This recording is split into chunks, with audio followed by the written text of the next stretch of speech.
안녕하세요.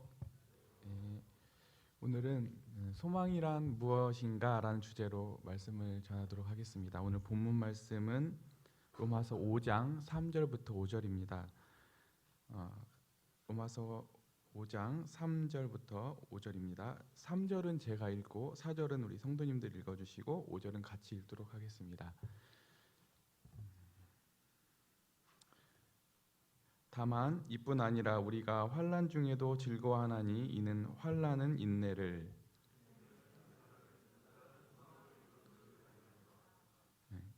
소망이 우리를 부끄럽게 하지 아니함은 우리에게 주신 성령으로 말미암아 하나님의 사랑이 우리 마음에 부은 바 됨이니. 계속 제가 작년 여름에 믿음이란 무엇인가라는 주제로 말씀을 전했을 때 벌써 작년인데 올해가 또 반년이 지나서 소망이란 주제로 말씀을 이렇게 전하게 되었습니다. 그런데 그 생각보다 이게 믿음이나 사랑은 저희가 참 익숙하게 많이 듣는 주제들인데 소망은 저부터도 연구하면서 참 어색하고 잘 모른다는 생각을 하게 되었어요. 그러면서 그게 아니라 성경은 실제로 보면 소망이 굉장히 중요한 위치를 차지하고 있는데 너무 간과되는 측면이 있어서 같이 나눌 수 있으면 좋겠다는 생각을 하게 되어서 이렇게 또 나눌 수 있는 특권을 주셔서 감사가 됩니다. 그런데 오늘 이 말씀을 전하기 전에 제 간증을 좀 하고 싶은데요. 왜냐하면 지금 수요 찬양 간증 집회를 하지 않아서 제가 이때 아니고서는 또 제게 일어난 이런 전환점들에 대해서 이제 같이 나눌 수 있는 시기가 또 놓칠 것 같아서 오늘 짧게 제게 일어난 일들에 대해서 좀 간증을 나누고 말씀을 나누도록 하겠습니다. 네, PPT 부탁드릴게요. 네, 우선 전환점이 왔는데요. 제가 이제 12년 동안 근무했던 직장을 이제 그만두고 이제 또 다른 전환이 되어서 이제 또 새롭게 시작을 하게 되었는데요.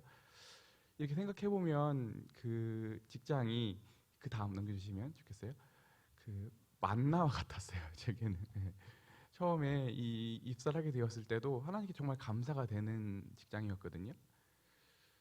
저는 실은 공부를 열심히 하지 않고 학교 다닐 때 항상 문제였어요. 아버지께 항상 근심거리가 되었거든요. 베베자매는 항상 모범생이었어요. 학교 다닐 때도 저는 아버지가 한전을 그만두시고 집안 형편이 안 좋은데도 불구하고 아버지께서 항상 하셨던 말씀이 뭐였냐면, 야, 나는 가난한데 너는 왜 이렇게 재벌처럼 사냐, 이렇게 말씀하시죠. 제가 그렇게 철이 없이 살았어요.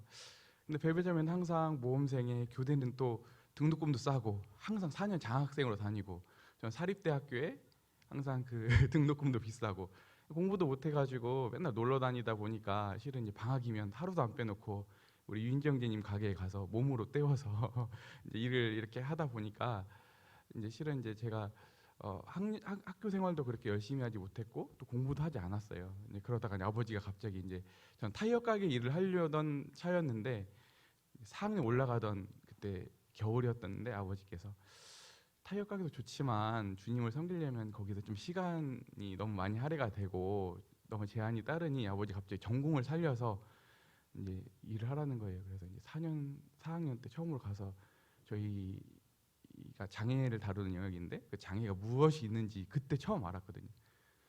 말도 안 되는 거거든요. 실은 뭐 정신지체, 뭐 자폐장 이런 게 있는 걸 이제 3학년 때까지도 제대로 몰랐는데 4학년 때 알았어요. 그래서 이제 4학년 때 이제 그렇게 보내다가 이제 또 4학년도 잘 보낸 것도 아니고 교회도 맨날 기타 치고 청년들하고 놀러 다니다 보니까 이제 주님께 누가 될 상황이었어요. 디도 형제 저 맨날 교회에서 기타 치고 저렇게 놀더니만 저 논팽이처럼 저렇게 직장도 못 구하고 저러고 있다고 이런 얘기를 들을 찰나였어요. 더군다나 이제 제가 졸업하던 해에는 전국에서 임용고시를 4명 뽑던 해, 전북이 아니라 전국에서 4명 뽑던 해였거든요. 그래서 임용고시를 된다는 것도 말도 안 되는 일이고 더군다나 또 제가 취업을 하려고 하는 기간제 교사 자리도 한 군데도 없었어요. 근데 그때 당시에 희한하게 하나님이 법도 바꾸신다는 말이 있거든요. 그때 제가 근무하는 그 직종이 있는 그 특수교육법이 제정이 되면서 제가 있었던 부서가 딱 생긴 거예요. 그걸 의무적으로 만들어야 돼가지고 제가 이제 거기에 이제 취직을 하게 되었는데 그것도 취직을 이제 운영관님께 부탁을 드려서 알아봤는데 처음에 형제님이 자신감 있게 알아봐 주겠다고 자기 아시는 분들이 있으니까 했는데 웬걸 원서를 쓰려고 하는데 야, 택도 없는 소리 하지 말라고 거기 있는 관리자들이 이미 높은 직에 있는 사람들이 그 자리 다 찜해놔가지고 가려고 하니까 너 거기 갈 생각도 하지 말고 나중에 혹시라도 원서 하나 내놓으면 자리 하나 남으면 해줄게 이런 얘기를 들었거든요. 절망이었거든요. 그래서 아 이것도 어디 갈 데도 없고 또 교회에서 기타 치면서 보내야 되겠구나라고 생각을 하고 있었는데 근데 갑자기 또 문영 형제님이 또 형님이 또 계시는데 형님께 아 디도가 이렇게 어려운 상황인데 그때 당시에 교육감님하고 좀 친하셨다고 하더라고요. 그래서 이제 좀 부탁을 하셔가지고 얘기를 해주셨는데 그게 통했어요. 그래서 제가 우리 청년들하고 당시에 병인 형제하고 내장산 수련관에서 캠프를 하고 있었는데 갑자기 아침에 전화가 왔어요. 유 선생 서류 좀 가져와봐 해가지고 갔는데 이제 그때 제가 들어간 직장이 첫 직장이 되어서 그리고 또 제가 겪었는데 1년 계약직으로 들어갔는데 깜짝 놀랐어요. 1년 딱 계약을 하고 났는데 그 다음에 피바람이 불었어요. 아무도 계약을 안 해주는 거예요. 새로운 교장 선생님 오셔가지고 다 자기가 아는 사람들로 뽑지. 그래서 아 이거 어떻게 하냐. 그래도 날마다 너무 그때 결혼도 한 상황에서 불안해가지고 제가 시간 날 때면 서곡지구에 있는 어떤 교회에 들어가서 기도를 했던 시절이 있었는데 하나님이 또 희한하게 또 법을 바꾸셨어요. 그래서 그때 당시에 이제 그 근로자들이 2년 이상을 근무하게 되면 무기계약이 되는 법을 만드셔가지고 희한하게 더구나 그게 법이 통과가 돼도 원래 교사직을 하는 쪽에서는 그게 무기계약이 안 되는 거거든요. 근데 하나님이 또 그 빈틈이 있어가지고 그때 제가 무기계약이 또 전환이 됐습니다. 그래서 그것도 또 교육감한테 글을 올렸어요.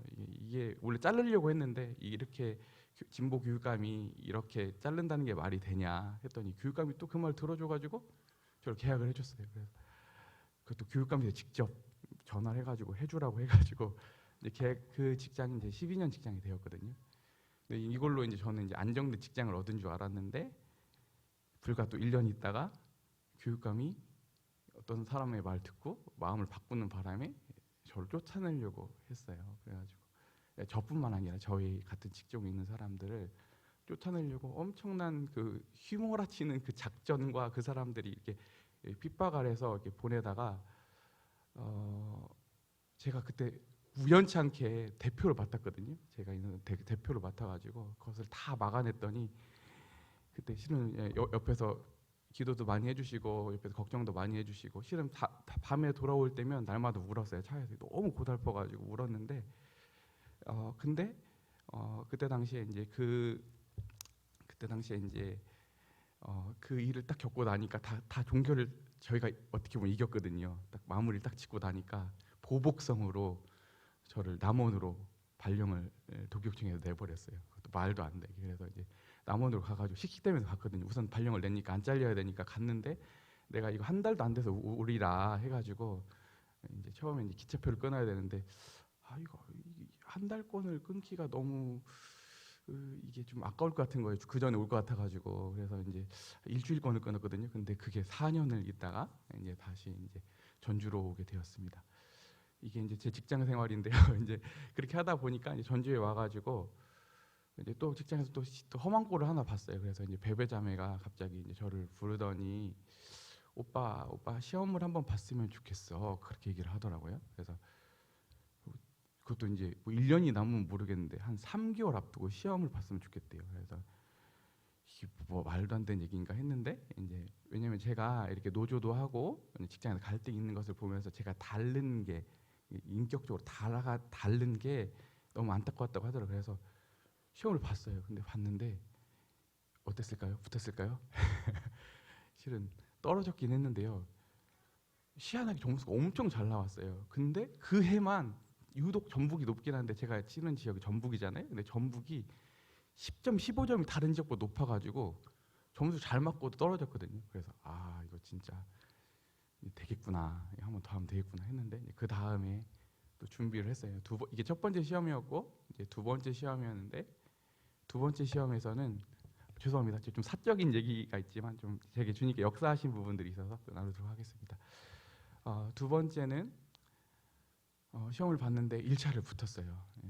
그때는 이제 다섯 명 뽑던 해였는데 붙었는데 그때도 좀 자세히 설명드리긴 그렇지만 조금은 사연이 있어가지고 2차에서 떨어지고 더 대응을 할까 하다가 아버지께서 그리스도인으로 그렇게 대응하는 게 합당치 않다 그렇게 하셔서 순종을 하고 또 그의 시험을 또 겪게 되었습니다. 그리고 그 다음에 이제 시험을 세 번째 시험을 치르게 됐는데요. 이제 다 원래 교회는 간증은 하지 않았지만 또 그 돌아서 들으셨을 거예요. 이제 당시에 실은 시험을 봤는데 시험을 그때 더군다나 19명 뽑았거든요.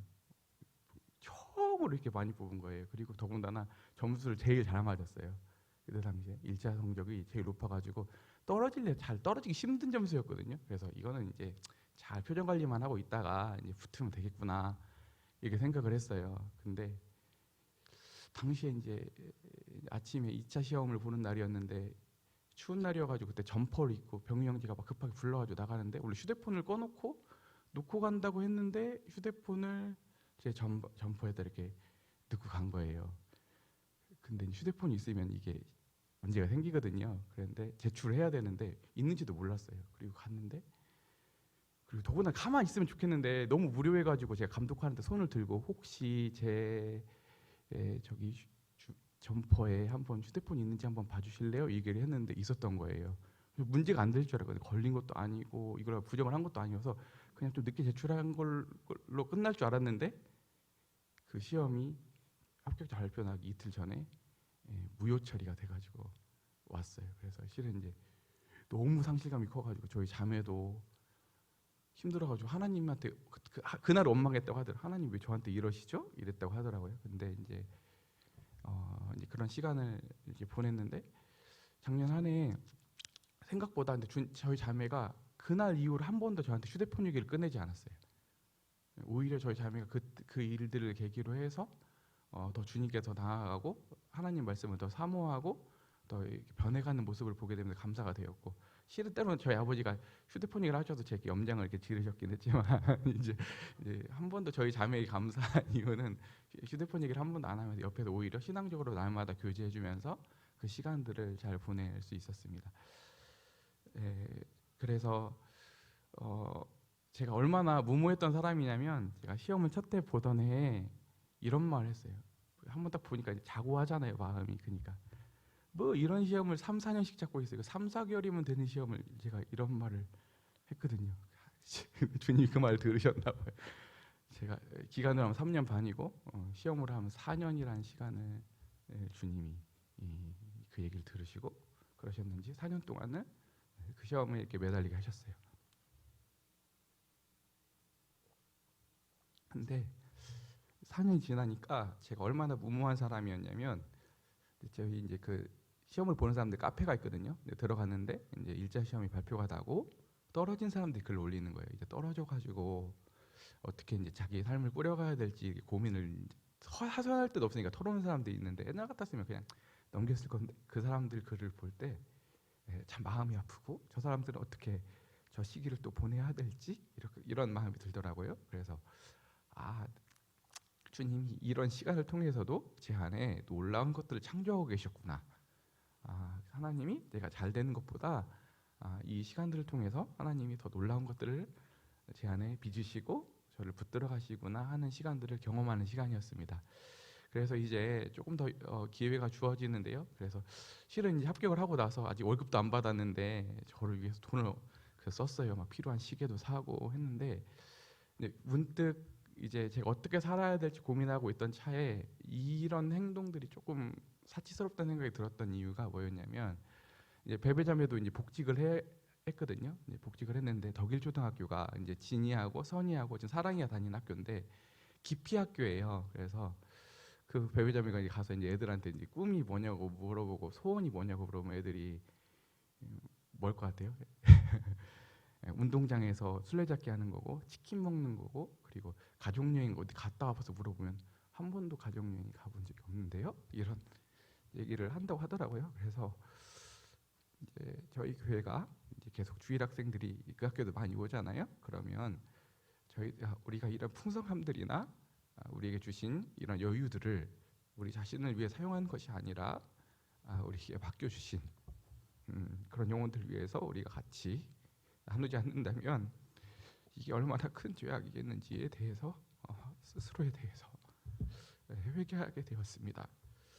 그래서 우리가 주님이 우리 풍요롭게 하실 때든 우리를 가난하게 하실 때든 우리 하나님의 목적과 그분의 뜻을 위해서 우리 삶을 드리지 않는다면 그것이 되라는 생각을 해보게 되었습니다. 아멘이시죠? 네. 이제 말씀을 나누도록 하겠습니다.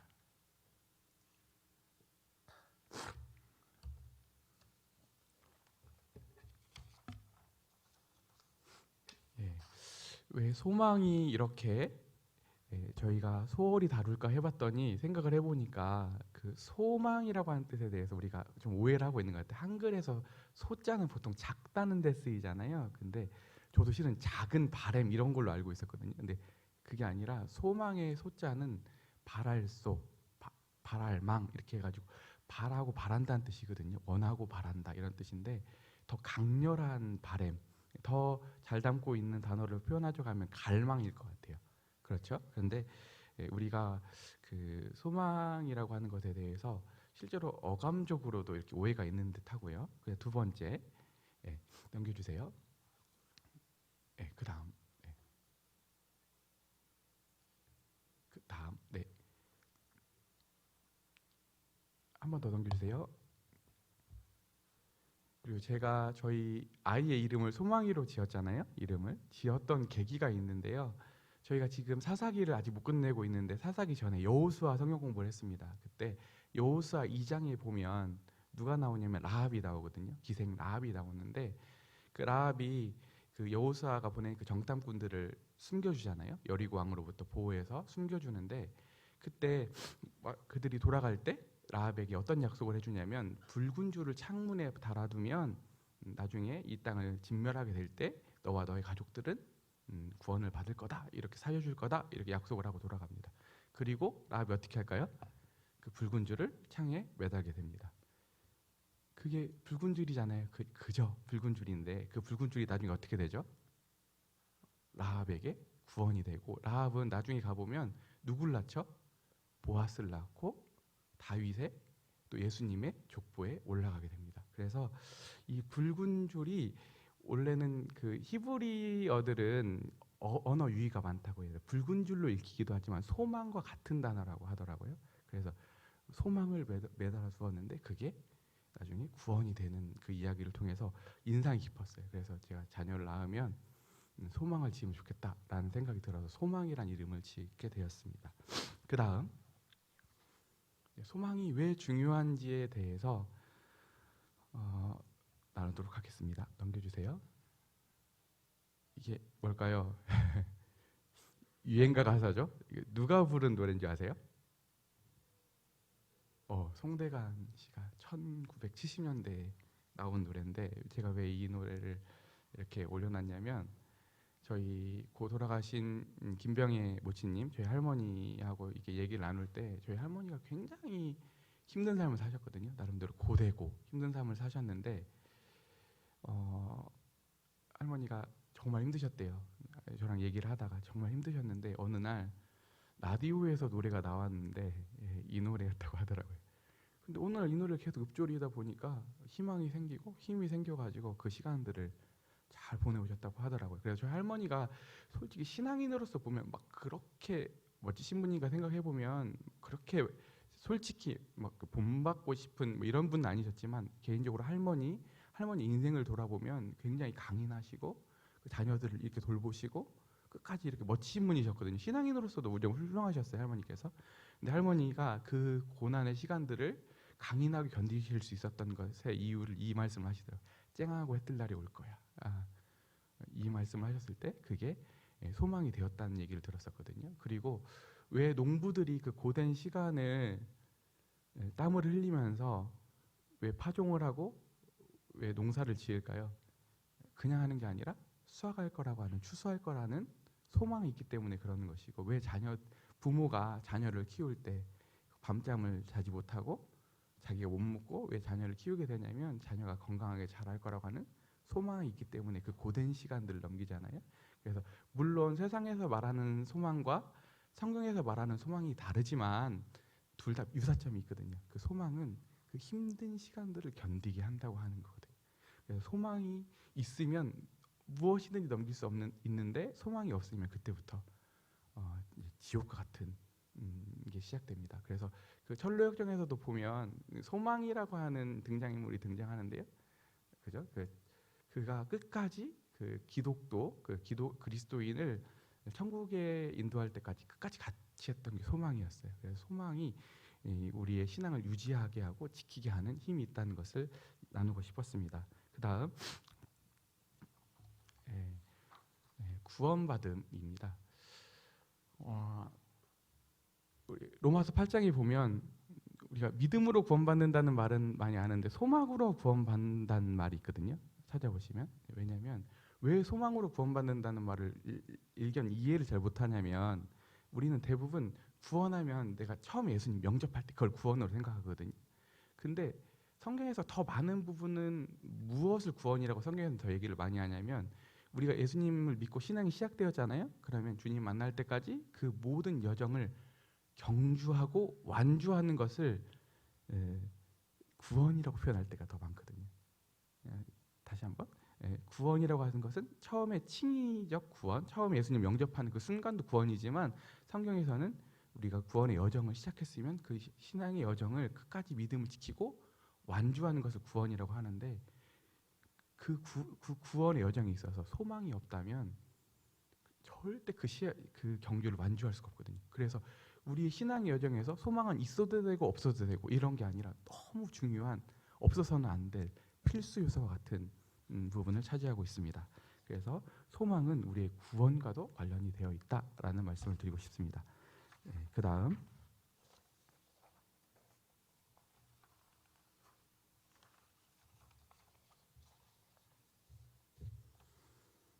소망이 없다면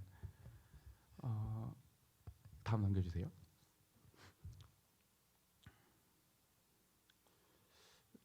우리가 현실을 살아가잖아요. 근데 왜 하나님께서 우리에게 환난, 현실을 주시는가? 우리는 대부분 우리가 원하는 소원들은 뭐냐면 그냥 아무 생각 없이 오늘 우리들이 그 드라마 보면 재벌집 자식들 나오잖아요. 아무 걱정 없이 그냥 좋은 차 타고 그냥 좋은 집 살다가 아무 걱정 없이 살다 가는 게 이 사람들의 목적이거든요. 그리고 우리가 흔히 말하는 거 결혼하고 자식 살고 집 사고 이렇게 편하게 살다 가는 게 우리 인생의 목적으로 우리는 하고 싶어하는 우리 인생의 본성이거든요. 그게 우상이고요. 근데 하나님은 그분의 자녀들에게 그것을 허락하실까요? 하지 않으실까요? 절대 하지 않으시잖아요. 그래서 하나님은 우리에게 환난을 주십니다. 거절하시거든요. 그래서 신앙생활을 하게 되면 처음 시작을 하면 감격하거든요. 구원의 감격, 용서의 감격 있는데 조금만 지나 보면 현실 세계에서 보상이 단 1도 없어요. 거기서 사람들이 힘들어하거든요.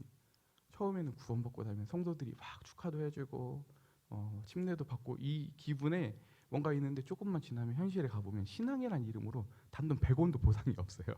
그러다 보니까 사람들이 이게 뭐지? 하면서 빠지는 방법이 2가지가 있는데 첫 번째는 다음으로 넘겨주세요. 변절입니다. 그래서 성경에 보면 처음에 그 골로새서에 보면 누가 등장하냐면 데마가 등장하거든요. 바울의 동역자였어요. 그런데 디모데 후서에서 가보면 데마는 세상을 사랑해서 떠났다고 표현하고 있거든요. 그래서 참 안타깝죠. 그래서 이렇게 신앙에서 우리가 소망이 없다면 그 환란이 오고 그 순간에 우리가 신앙을 저버리고 변절하게 되는 모습들도 보게 됩니다.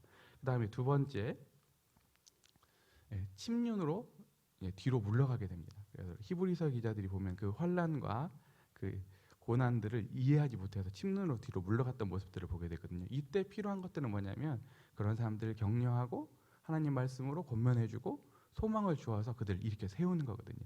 이게 목회고 이게 하나님 말씀을 맡은 자들이 하는 일이라고 생각합니다. 그래서 이제 소망이 없다면 우리는 환란 가운데 있는 현실 중에 변절하게 되고 침륜에 빠지게 됩니다. 그 다음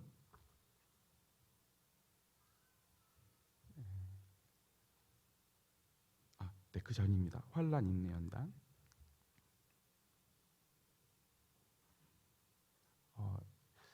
제가 이번에 합격을 하고 나서 아는 사람들한테 들은 얘기가 뭐였냐면 의지의 한국인이라고. 진짜 하여튼 엄청난 그 의지를 가지고 있다. 근데 그게 아니었거든요. 예, 제가 하지만 그 순간 제가 그 시간들을 통과하면서 제가 뭘 하나 느꼈냐면 저와 자매에게 강인함이 생기는 거. 여기서 보면 그 제가 좋아하는 더글러스 무라고 하는 신학자의 그 주석을 보면 환란은 소망이란 근육을 강화시킨다. 단련한다. 이런 말이 있었거든요. 그래서 하나님께서 환란을 주시는 이유는 뒤로 물러가는 것이 아니라 그 환란 중에 오히려 소망이 더 커지고 더 강해지고 이런다고 하는 것이었거든요. 그래서 진짜 합당하구나. 그래서 우리가 좋은 중에는 절대 이런 것들이 창조가 안 되는데 그 시간들 중에만 우리 안에 하나님만 창조하실 수 있는 것들이 우리 안에 창조되는 것들을 보게 되었습니다. 그리고 또 하나 다음 넘겨주세요. 우리가 소망을 도대체 어디에 둘 것인가거든요. 그리고 제가 이번에 어려웠을 때 솔직히 저 진짜 힘들었거든요. 근데 어떤 자매님께서 저한테 오셔가지고 하신 말씀이 있었어요. 형제님은 힘들었는지 모르겠는데 형제님 하나도 안 힘들어 보였어요. 이러시더라고요. 진짜 힘들었는데. 근데 실제로 가보면 당시에 고달프지 않았다고 하면 거짓말이지만 그게 저에게는 큰 데미지가 안 됐던 이유는 제가 거기 목적이 있는 게 아니라 저희 가정, 교회, 주님에 있었기 때문에 다른 사람들이 아마 저 같은 일을 겪었으면 아마 진짜 낙심돼가지고 못 일어났을 건데 그게 훌훌 털 수 있었던 이유는 거기에 제 소망이 있지 않았기 때문이었거든요. 우리 성도님들 어디에 소망을 두시겠습니까? 건강입니까? 돈입니까? 우리가 살고 있는 집입니까? 우리 소망은 우리 주님께 있죠. 변하시지 않는. 우리가 다른 것들 소망을 둔다고 하면 그것들이 사라질 때 얼마나 낙심이 될까요? 그래서 우리가 정말 우리 변하지 않는 산 소망 대신 우리 주님께 소망을 두는 우리 성도님들 되셨으면 좋겠습니다. 아멘이시죠? 네. 그다음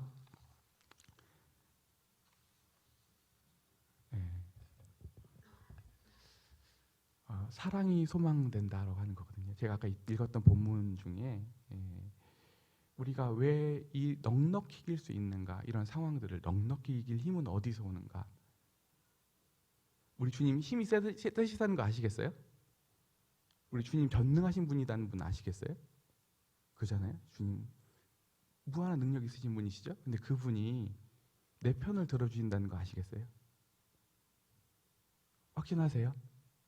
네, 오늘 보시면 여기 보면 우리가 아들까지 내어주셔서 우리를 확증해 주셨다고 하셨고 성령을 우리에게 부음 받으셔가지고 그분이 오늘 우리 감사기도 드릴 때 그분의 사랑이 다시 우리 안에 솟구치고 올라올 때 그 사랑이 그렇지 이런 상황 중에도 이걸로 끝나지 않을 거야. 하나님은 이 일들을 통해서 반드시 목적하는 바가 있어.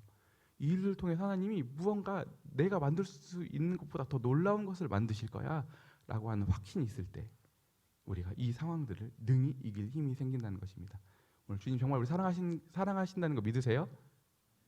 정말 우리 서로 모였을 때 다른 얘기하는 것이 아니라 우리 주님의 사랑 또 우리가 주님을 대리해서 우리 성도님들에게 사랑을 나누고 우리가 서로 격려할 수 있는 저희가 되었으면 좋겠습니다. 마지막 산 소망입니다. 우리가 믿는 이 신앙은 산 소망이거든요. 그러니까 앞에 나왔던 본문에 보면 우리의 소망은 우리를 부끄럽게 하지 않는다는 말이 있었어요. 제가 예전에 어떤 일이 있었냐면 제가 아주 중요한 자리가 있어가지고 제가 있었던 대표를 해가지고 밥을 아주 거하게 사는 자리였는데 이제 제가 체크카드에 돈이 없었어요. 그래서 이제 저희 이제 기금에서 돈을 보내라 했는데 당연히 보냈다고 했어요. 그래서 당연히 그걸 결제를 하면 되는 줄 알고 중요한 사람들 딱 놓고 다 나가는 게 딱 결제를 딱 하려고 했는데 돈이 안 들어와 있었어요. 얼마나 부끄러운지 모르겠어요. 당연히 될 거라고 기대했는데 소망했는데 안 됐을 게 얼마나 부끄러울까요? 근데 우리가 이 믿는 소망을 진짜 주님께 소망을 두고 갔는데 나중에 아무 보상이 없고 세상 사람들과 똑같다고 하면 얼마나 우리만큼 불쌍한 사람들이 어디 있겠어요? 근데 더 놀라운 건 뭐냐면 이 소망이 우리를 실망시키지 않는다고 하는 거거든요.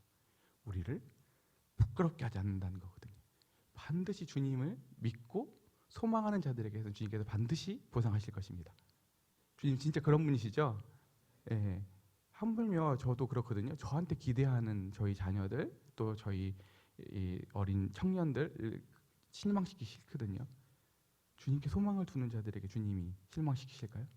절대 그런 분 아니시잖아요. 그래서 우리가 정말 살아계신 소망 되신 우리 주님께 소망을 두는 우리 성도님들 되셨으면 좋겠습니다. 예, 기도하고 마치도록 하겠습니다. 하나님 아버지 감사를 드립니다. 본래 아담 안에 태어나서 소망이 없던 자들을 우리 주 예수 그리스도의 십자가의 은혜와 구속으로 건져내 주시고 하늘에 소망을 두고 살아갈 수 있는 놀라운 특권을 가진 자들로 불러주시는 애 감사를 드립니다. 이 모든 것이 주님의 은혜로 말미암았음을 생각하게 될 때 주님께서 저희에게 맡겨주신 일들을 저희들이 책임감 있게 수행하며 하나님을 위해 저희 삶을 드리는 저희 개인들, 저희 가정들, 저희 교회 될 수 있도록 복 주시길 간구드리오며 우리 예수님의 이름으로 기도드렸습니다. 아멘.